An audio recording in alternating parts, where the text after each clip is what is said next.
여러분, 만약 내 주치의가 사람이 아니라 인공지능이라면 어떠세요? 이게 더 이상 SF 영화 속 상상이 아닙니다.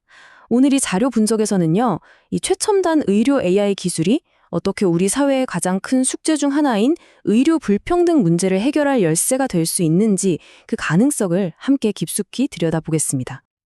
자, 그럼 가장 궁금해하실 만한 얘기부터 시작해 볼까요? 인공지능과 인간 의사.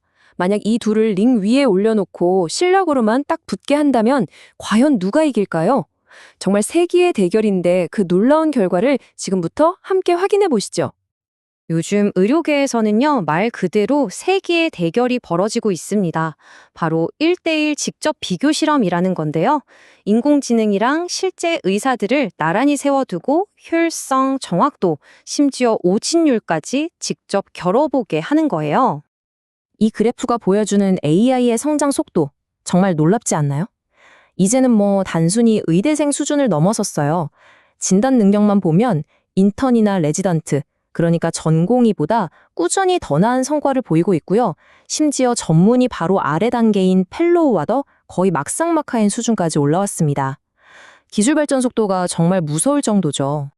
하지만 이게 그냥 마법은 아니잖아요. 그럼 대체 이렇게 똑똑한 의료 AI는 어떻게 만들어지는 걸까요?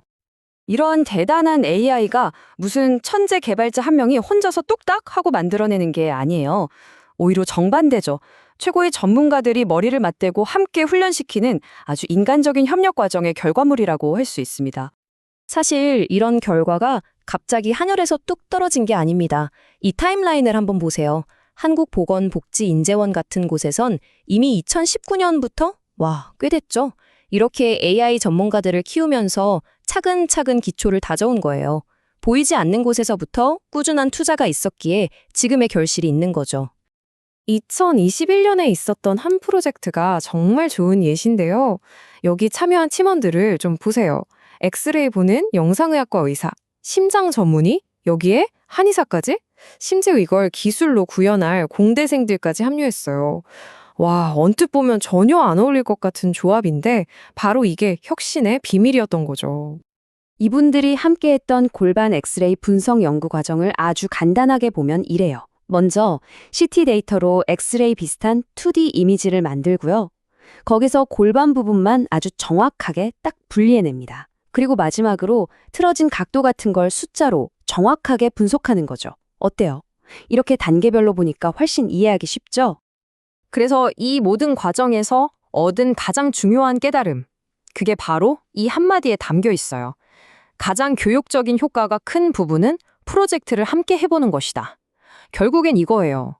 서로 다른 분야의 전문가들이 만나서 머리 맞대고 때로는 부딪히고 치열하게 토론하는 그 과정에서 진짜 혁신이 나온다는 거죠.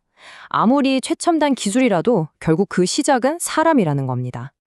자, 그럼 시선을 좀 다른 곳으로 돌려볼까요? 왜 이렇게까지 대단한 기술을 개발하는 걸까? 그 이면에는 우리가 정말 시급하게 풀어야 할 아주 현실적인 문제가 있습니다. 이건 단순히 기술 대단하다 이런 차원의 얘기가 아니에요. 이건 지금 우리 사회가 마주한 심각한 위기, 바로 수도권과 지방 간의 의료 격차 문제와 직결된 이야기입니다. 이 숫자 2배, 여기에 주목해 주셨으면 합니다. 이게 뭘 의미하냐면요. 지방에 산다는 이유만으로 영아나 산모가 사망할 위험이 수도권보다 거의 2배나 높다는 뜻입니다. 정말 충격적이죠. 사는 곳이 생명의 가치를 결정해서는 안 되는데 이게 바로 우리가 마주한 비극적인 현실입니다. 이 문제의 근본적인 원인은 바로 이 의료 자원의 불균형입니다. 이 그래프를 보시면 한눈에 들어오죠. 실력 있는 전문의들은 거의 다 수도권에 몰려있고 지방은 사실상 텅 비어가는 거예요. 그러니까 아파도 제때 제대로 된 치료를 받기조차 어려운 현실이 벌어지고 있는 거죠. 아니 그럼 이 격차가 왜 이렇게 좁혀지지 않는 걸까요? 몇 가지 구조적인 문제가 있어요. 우선 전문의들은 당연히 인프라가 좋은 도시로 가려고 하죠. 지방병원은 시설도 부족하고요. 그리고 이게 결정적인데 민간 기업 입장에선 환자 수가 적은 지방을 위해서 굳이 돈 들여서 AI를 개발할 이유가 없는 거예요. 수익이 안 나니까요. 그러니까 이건 시장 논리만으로는 절대 해결될 수 없는 문제인 거죠. 자, 그럼 마지막 장입니다.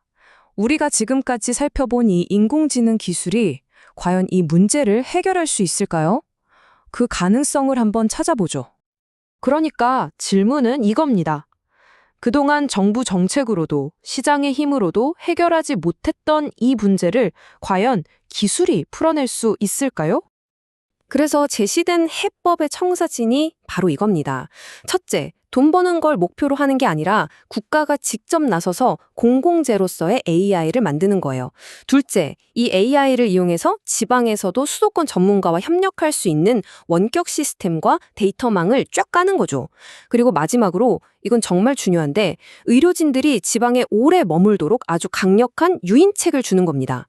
결국 기술만 툭 던져놓는다고 해결될 게 아니라 기술과 정책이 반드시 함께 가야 한다는 거예요. 이 모든 노력이 향하는 최종 목표는 딱 하나입니다. 바로 지역 완결형 의료 체계를 만드는 거죠. 이게 뭐냐면 내가 서울에 살든 저기 멀리 지방 소도시에 살든 내가 사는 곳 때문에 치료의 질이 달라지지 않는 세상을 만드는 거예요. 기술의 힘으로 전 국민이 똑같은 수준의 의료 혜택을 누리게 하는 것. 그게 바로 우리가 꿈꾸는 미래입니다.